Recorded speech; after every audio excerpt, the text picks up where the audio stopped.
Hi, Professor Miller. My name is Caden Peak, and this is my submission for the negotiations final. I figured, you probably already read a lot of papers, and so I do something a little bit different and kind of explain myself and my preparation for this negotiation scenario. So in this negotiation, I am representing the State Cattlemen's Association, and I'd be negotiating with, obviously, the Department of Natural Resources and the conservationists.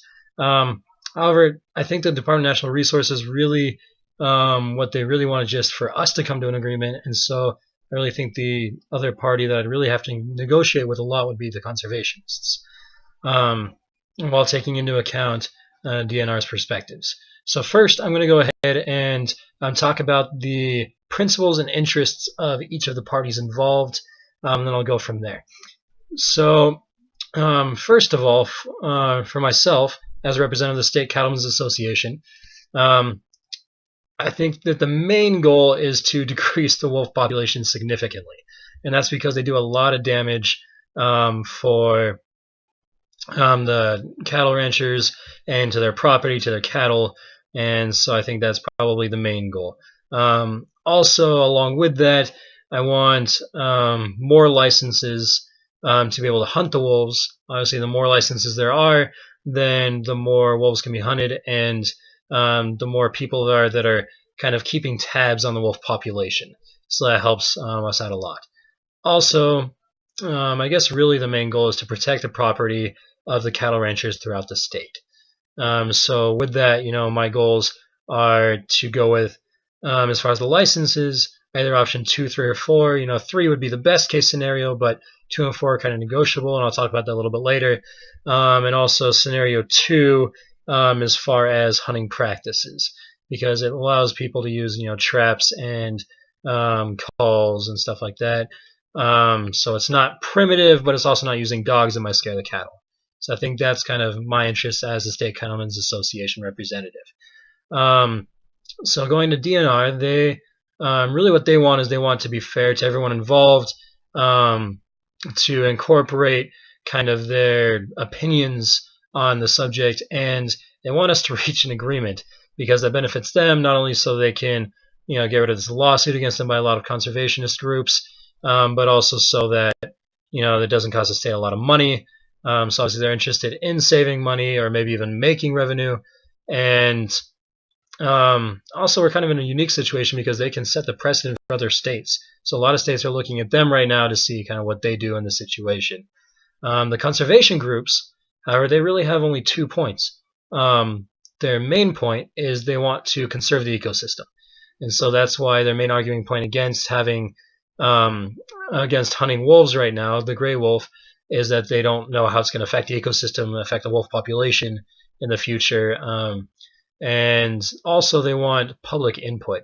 They want their voice to be heard when the DNR is making their final decision. And so now I'm going to talk a little bit about the strengths and weaknesses of each of these groups and their arguments. So first off, the State Cattlemen's Association, I guess their main strength is that by allowing hunting, not only does it keep a control on the wolf population, which will eventually help the cattle in the long run, but also helps to offset the livestock loss compensation. By raising revenue by selling licenses, then the state is also able to kind of offset that cost, which has risen astronomically in the past few years since 2006. Because in 2006, basically, there were only 71 claims, and it was about $73,000 the state had to pay out. But just this year, there's been 111 claims, almost tripling the amount of money that the states had to pay out to about $154,000. So that's quite a big difference. And so I think that's a big, strong point for our arguments. Also, I guess some of the weaknesses of arguments, though, is that the wolf hunt is not expected to decrease livestock predation significantly. Although I guess it depends on what the main goal really of this policy is. If the main goal is to decrease the wolf population significantly, or to decrease predation significantly, then yes. But if it's to keep a control on the wolf population, then I really think that this might have, a longer lasting impact. Sure, maybe we won't see impact right away, but maybe we'll see it in the future. But I guess that is kind of a weakness of our argument. As far as the DNR goes, they're basically in the driving seat. They have control of the management of the species, which is awarded to them by the government. So by law, literally, they're the ones who get to make the decision no matter whether we come to an agreement or not. Obviously, it's in their best interest for us to come to a decision, which leads us to their weakness, which is currently they're facing a lawsuit because the conservationists believe that they didn't take into account the citizens, their opinions. And that's actually another weakness of their argument is they believe that they did take that into account by using a survey online. However, with that, they kind of fell into the convenience sampling fallacy, which basically means that they use whatever information is available to them, and a lot of times organizations will go and use data that's just readily available, but people really only go to fill out those surveys if they have really strong opinions one way or the other. And so really what we're getting right now is we're getting the fringe of, this side or that side, and we're not really getting the main population's viewpoints. And so that's a big deal. And so then that leads us to the conservationists' strengths and weaknesses, which I guess one of their strengths is that it seems like a lot of the population agrees with them. However, like I said before, that could be to convenience sampling. I don't know that yet, and that'd be something I'd probably look more into, which I'll talk about in a little bit. But that literally could be because of convenience sampling. So the ecosystem is important, and they play an important role in that, but like I said, that could be limited based on how accurate that survey actually was. However, some of the weaknesses is right now there are possibly around 5,000 wolves, gray wolves in the state. That's the largest population out of any state in the United States.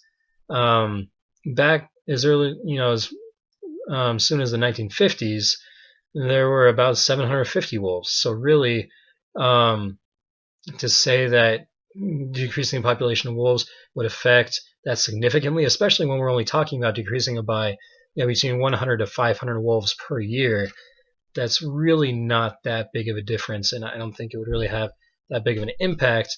And obviously they could study the impact it's having on the ecosystem as this hunting policy is in place. I think they really need an extra couple years to decide how that's really going to affect it. Really what they need to do is to study the effects as it's happening.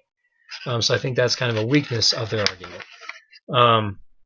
Now, as far as mutual gains, I see a lot of mutual gains that we can make here, because obviously we're not going to get exactly what both of us want, but I think that we can still come out with a win-win situation. And here's how I think that.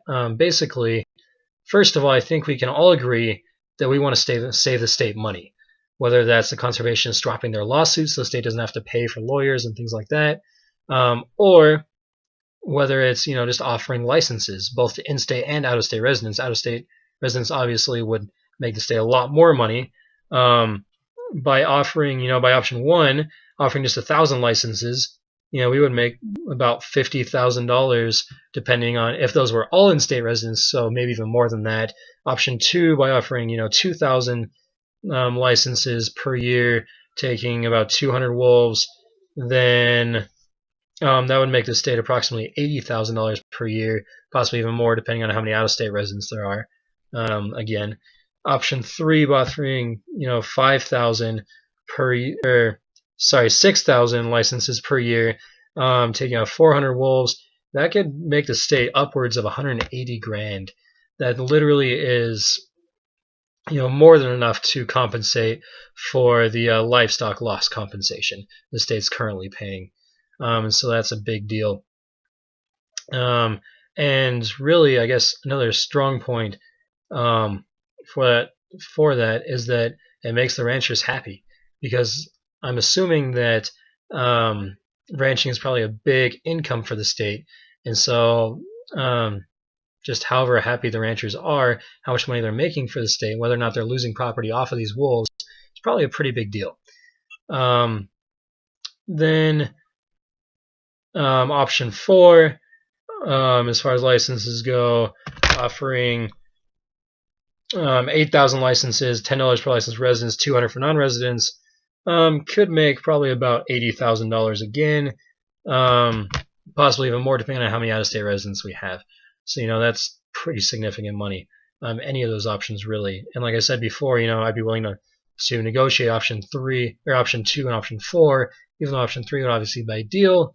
It's not necessary, at least not to start out for the first year, and that might even be a negotiation point we could come up with, is saying, okay, for this year, we'll go more conservative with option 2, only offering 2,000 licenses, only letting them get rid of 200 wolves, so it doesn't affect the wolf population that much.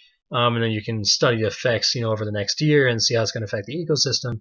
Then maybe move on from there. But really, I think we could come up with a very win-win scenario from that. Just negotiating those 3 different options, seeing how many licenses we're going to offer, and probably even staying around option 2 and option 3. I think would be the most feasible as far as the conservationists are concerned. And then as far as going down to the type of hunting, I really don't see a reason why the conservationists would have any problem with option 2. I can see maybe why they'd have a problem with option 3, which is kind of the same reason I have a problem with option 3 as representative of the State Cattlemen's Association, and that is that dogs and things of that nature maybe are affecting more animals, like maybe they're going after other stuff. I don't know. But as far as traps and things like that are concerned, like maybe they'd be concerned because it might affect other animal populations as well. But really, there's a lot of hunting licenses out there that allow people to use traps and use calls and stuff like that. And so really, I don't think it'd be any that much different from what's already going on as far as hunting is concerned. And so I really think the option 2 is kind of the best as far as anybody's concerned, because I can't see a reason why the conservationists would be against that. Maybe I'd find out something different during the negotiation, and I think I'd want to research that a little bit more before we actually get into the negotiation scenario. Then as far as extra research goes, I would probably research, first of all, how far the wolf population would actually have to decrease in order to be put back on the endangered species list. And because I honestly have no idea what that is, and so that would obviously affect what our negotiation standpoints were, and possibly even strengthen my BATNA if I had to drop significantly in order to be put back on the endangered species list, because that's what the conservationists are really wondering, or really kind of against, is them being put back on the endangered species list. So I'd find out how far I would actually have to drop in order for that to happen. Also, I'd look up a lot of the state budget and figure out how much the state's currently losing, relatively to their entire budget for livestock loss compensation, and also how much of the budget livestock makes up. Because if it's a significant portion of the budget, obviously they would want the livestock owners to remain happy, because they'd be a pretty significant stakeholder in this entire scenario, and also in electing officials for later on. And then I guess the last point for my preparation would be my BATNA, how to strengthen my BATNA. So my BATNA, first of all, is that literally just keep applying for livestock loss compensation, which, as I mentioned previously, has kind of skyrocketed in the last few years, and it's probably going to keep going up. Now, it's a little bit difficult because, like I mentioned before, the livestock loss compensation is harder and harder to get, especially because it's harder to prove that wolves are actually the causes of the damage, or of lost livestock and stuff like that. So that could be a problem, an issue. But I might even go a little bit farther and research a little bit what the livestock owners would be willing to do if we don't come to an agreement and if things don't go their way, because I'm assuming that some probably illegal hunting of gray wolves probably already happens. And it wouldn't be that far of a stretch to say that they'd probably be going after the wolf population to protect their livestock anyways.